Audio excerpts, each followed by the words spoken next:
Morning, this is Mr. Willie in West Virginia. It's the 29th day of October, and I've got so much stuff going around in my head and in my spirit, and at the same time, I kind of confessed to our congregation yesterday I was just really empty, just really kind of have poured out to where there's nothing that I feel is there.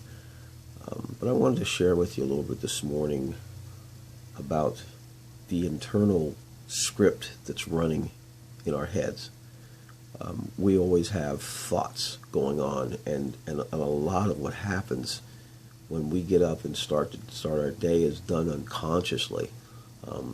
Science will even confirm that most of what we do, we're not consciously thinking about it, we're just doing it.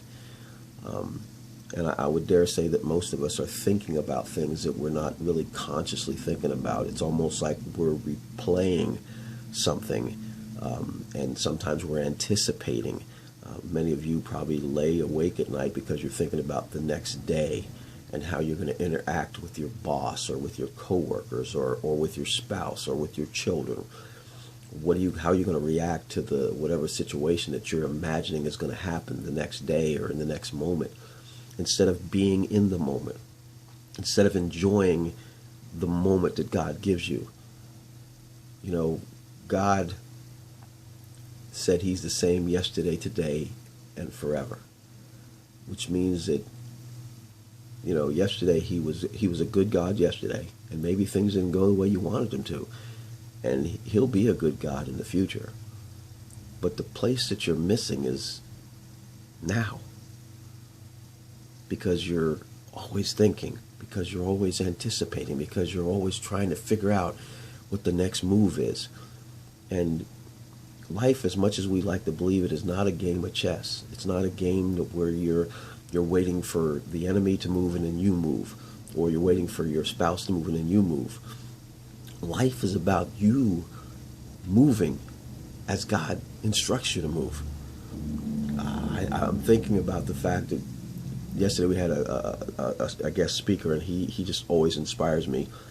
But one of the things he made me think about was my relationship. And it really wasn't any part of his message. He just happened to mention the word relationship. And I began to realize that in relationships, we communicate. And hopefully we communicate back and forth. Any relationship where you're communicating one way and the other person isn't communicating back is like not a relationship. How many of us are relating to God in the way to where we're communicating with him and he's communicating back, and we're actually having communication between us and God? I would dare say that it's probably part of our problem on this planet is we're unconsciously trying to figure out life. We're trying to go through life really not even thinking about what we're doing, and then we're leaving God out of the equation. We're not even having a relationship with him. He speaks to me a lot of times when I'm not even speaking to him, and I pray a lot, and sometimes I'm unconsciously praying, and I'm purposing in my heart to be a little more intentional in focusing on him and praying and talking to him and waiting for him to speak back to me, because life is way better when we include our God. He's included us into his story. We need to realize that and include him in ours. All right? Hey, I don't know. Maybe not such a bad message for a guy that's empty. I love you, but more importantly, God loves you. I hope this ministers to you. Have a great day. It's Monday. Shalom.